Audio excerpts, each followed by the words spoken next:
ሰላም ጤና ይስጥልኝ። ከስራ መልስ ወደ ማታ የስነ ልቦና ፍተሻችን በሰላም መጣችሁ። እስኪ ራሳችሁን ጠይቁ።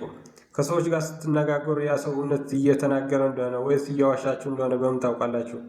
ወይም ደግሞ ያ ሰው በንግግራችሁ ተመስጦ እያዳመጣችሁ ነው ወይስ ውስጡ ሰልችቶት መቼ ነው የሚያበቃ እያለ ነው? ብዙ ጊዜ ሰዎች በምላሳቸው እወድሃለሁ ሊሉ ይችላሉ። ነገር ግን በአካላቸው ቋንቋ ወይም ቦዲ ላንጉጅ እውነተኛ ስሜታቸው ይክዱታል። ምክንያቱም የሰው ልጅ አእምሮ ውሸትን ወይም የደበቀ ስሜትን በንግግር መደበቅ ቢችልም ሰውነታችን ግን ፍንጭ መስጠቱ አያቆምም። ዛሬ ማታ ከስራ መልስ በምናደርገው ወጋችን የሰዎችን እውነተኛ ባህሪና የተደበቀ ስሜት ወዲያው እንድትረዱ የሚያደርጓችሁ 4 እጅግ አስገራሚ የስነ ልቦና ምስጢሮች እና የአካላዊ ቋንቋ ምልክቶች በዝርዝር እንመለከታለን። ይህን እውቀት እንዴት ካገኛችሁ ከሰዎች ጋር ያላችሁ ግንኙነት ሙሉ በሙሉ ይቀየራል። ሰዎችን እንደ መጽሐፍ ማንበብ ትጀምራላችሁ። እስከ መጨረሻ አብራችሁን ቆዩ። በተለይ 4ኛው ነጥብ በዕለት ተዕለት ህይወታችሁ ብዙ ጊዜ የሚያጋጥም ትልቅ ምስጢር ነው። ከመጀመራችሁ በፊት ግን ቻናል ሳብስክራይብ አድርጉ፣ ቤተሰብ ሁኑ። እሺ፣ መጀመሪያው እና እጅግ ወሳኝ የሆነው የስነ ልቦና ምልክት ጀምር። እሱም የአይን ንክኪ ወይም አይ ኮንታክት ነው። አይን የአእምሯችን መስኮት ነው ይባላል። አንድ ሰው ከእኛ ጋር በሚያወራበት ሰዓት አይኑን ወዴት እንደሚንቀሳቀስ በማየት ብቻ ብዙ ነገር መረዳት እንችላለን። አንደኛው ውሸትን መለየት። ብዙ ሰዎች ሰው ሲዋሽ አይኑ ይሸሻል ብለው ያስባሉ። ይህ ግን ሁል ጊዜ እውነት አይደለም። በአሁኑ ሰዓት ያሉ የተራቀቁ ውሸታሞች እናንተን እያታለሉ መሆናቸው እንዳይታወቅባቸው ሆን ብለው አይናችሁን ትኩር ብለው ሊያዩ ይችላሉ። ነገር ግን ምልክቱ ምንድን ነው? አንድ ሰው እውነትን እያወራ ከሆነ በንግግሩ መሃል በተፈጥሮ አይኑ ሰበር ያደርጋል፣ መልሶ ያይሃል። ነገር ግን ሆን ብሎ ውሸት እያዘጋጀ ያለ ሰው አይኑን ሳያርገበግብ ሳያሸሽ በጣም ረጅም ሰዓት በትኩረት ያይሃል። ይህ ጥንቃቄና ውሸት እንዳይበላሽ የመቆጣጠር ምልክት ነው። ሁለተኛው የአይን አቅጣጫዎት። ስነ ልቦና እንደሚለው አንድ ሰው ያሳለፈውን ትውስታ ኦር እውነተኛ ታሪክ እያስታወሰ ከሆነ አብዛኛውን አይኑ ወደ ግራና ወደ ላይ ያዘነብላል። ምክንያቱም አእምሯችን የድሮ መረጃዎችን ከማህደር ሲያወጣ የሚያሳየው የአውቶማቲክ ምልክት ነው።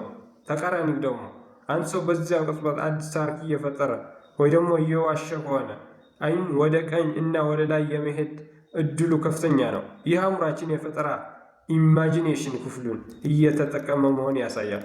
ወደ ሁለተኛው አስገራሚ ምስጢር እንለፍ። ይህን ምልክት ማንጸባረቅ ወይም ሚሮሪንግ ይባላል። ምንድነው ማንጸባረቅ? ከአንድ ሰው ጋር ቁጭ ብላችሁ እያወራችሁ ነው። የሰው ሲያውቀው ልክ እንደናንተ እጆቹን ካጣመረ ወይም እናንተ ሻይ ስትጠጡ እሱም ሲኒውን ካነሳ ወይም ወደ እናንተ ኋላ ዞር ስትሉ እሱም ወደ ኋላ ከተደገፈ ይህ ሚሮሪንግ ይባላል። የስነ ልቦናው ትርጉም ይህ ምልክት የሚከሰተው በሰውነታችን ውስጥ ባለው ሚሮር ኒውሮንስ በተባለው የነርቭ ክፍሎች ምክንያት ነው። ትርጉሙን ያ ሰው እናንተ በጣም የወደዳችሁ በሀሳባችሁም እየስማማ እና ከአንተ ጋር ጥልቅ የሆነ ግንኙነት ሪፖርት ለመፍጠር በንዑስ አእምሮ ሳብኮንሽስ ማይንድ እየሞከረ መሆን ያሳያል። በአንጻሩ አንድ ሰው ጋር ስታወሩ የሰውነት አቀማመጡ ፍጹም ከእናንተ ተቃራኒ ከሆነ እና አካሉን ወደ ሌላ አቅጣጫ ካዞረ ያ ሰው በሀሳቡ ካንተ ጋር እንዳልሆነ እና ቦታውን መልቀቅ እንደሚፈልግ የሚያሳይ ምልክት ነው። ሶስተኛው የስነ ልቦና ምስጢር ሰዎችን ስንገመግም በጣም የሚጠቅመን ነገር ነው። እሱም እጅን፣ ፊትን ወይም አንገትን መነካካት ነው። አንድ ሰው እናንተ ጋር ሲያወራ እያለ በብዛት አፍንጫው የሚነካካ ከንፈሩ የሚበላ ወይም አንገቱ ወደ መመለስ ኦር ማሸት የሚሞክር ከሆነ ይህ የስነ ልቦና ምልክት ምን ይነግረናል? የስነ ልቦና ትርጉም ይህ ፓሲፋይንግ ቢሄቪየርስ ወይም ራስን የማረጋጋት ልምድ ይባላል። አንድ ሰው ውጥረት ስትረስ ውስጥ ሲገባ፣ ሲጨነቅ ወይም አንድ የደበቀው ነገር ኖሮ እንዳይጋለጥበት ሲፈራ አእምሮውን ሰውነቱን ለማረጋጋት ሲል ሲያውቀው እጆቹን ወደ ፊቱ፣ ወደ አንገቱ ወይም ወደ ጆሮው እንዲሄዱ ያደርጋል። ለምሳሌ አንድ ሰው ጥያቄ የጠየቃችሁት መልስ ከመስጠቱ በፊት አንገቱን ካሸ ወይም አፉ በእጁ ካሸነፈ ያ ሰው በጥያቄው መደናገጡና የሚሰጣችሁ መልስ እውነተኛ ላይሆን እንደሚችል ትልቅ ፍንጭ ነው። አሁን ወደ 4ኛውና ብዙዎቻችን በፍጹም ትኩረት ወደማንሰጠው ነገር እንሂድ። ነገር ግን በአካላዊ ቋንቋ ጥናት ውስጥ እጅግ ታማኙ ምልክት እሱ ነው። እሱም የእግር አቅጣጫ ፊት ዳይሬክሽን ነው። ሰውነታችን ፊታችን ወይም እጃችን ተቆጣጥሮ ውሸት ሊያሳዩን ይችላሉ። እግራችሁን ግን መቆጣጠር አይችሉም። ምክንያቱም እግራችሁን ከአእምሯችሁ እጅግ የራቀ የሰውነት ክፍል ስለሆነ ንዑስ አእምሯችን ትኩረት አይሰጠውም። ምስጢሩ ምንድን ነው? ከአንድ ሰው ጋር ቆማችሁ እያወራችሁ ነው እንበል። ያ ሰው ፊቱን ወደ እናንተ አዙሮ ፈገግ እያለ ያወራችኋል። ነገር ግን የእግሮቹ አውራ ጣቶች አቅጣጫ ወደ እናንተ ሳይሆን ወደ መውጫ በር ወይም ወደ ሌላ አቅጣጫ ከዞሩ የስነ ልቦና ትርጉሙ ምንድን ነው? ትርጉም በጣም ቀላል ነው።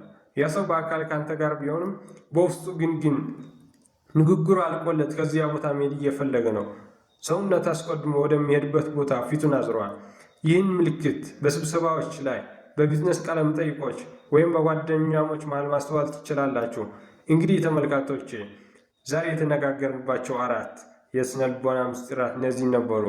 የአይን ንክኪ፣ ማንጸባረቅ ወይም ሚሮሪንግ፣ ፊትን መነካካት እና የእግርን አቅጣጫ ፊት ዳይሬክሽን። እስኪ እናንተ ልጠይቃችሁ፣ በህይወታችሁ ከሰዎች ጋር ስትገናኙ እነዚህ ምልክት ውስጥ በብዛት የምታስተውሉት የትኛው ነው? ወይም ደግሞ እያወራችሁ ያለው ሰው መሄድ መፈለጉን በእግሩ አቅጣጫ አሳይቻችኋት ታውቃላችሁ?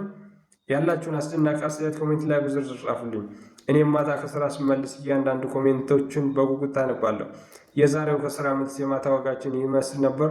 ቪዲዮው ጠቃሚ እውቀት እንደሰጣችሁ ተስፋ አደርጋለሁ። ከተመቻችሁ ላይክ ማድረጋችሁን አትርሱ። በሚቀጥለው ማታ ደግሞ ሌሎች ስብዕና የመገንቢያ የስነ ልቦናና የህይወት ምስጢራትን ይዤላችሁ መለሳለሁ። ያ እንዳያመልጣችሁ ቻናሉን አሁን ሳብስክራይብ ያድርጉ።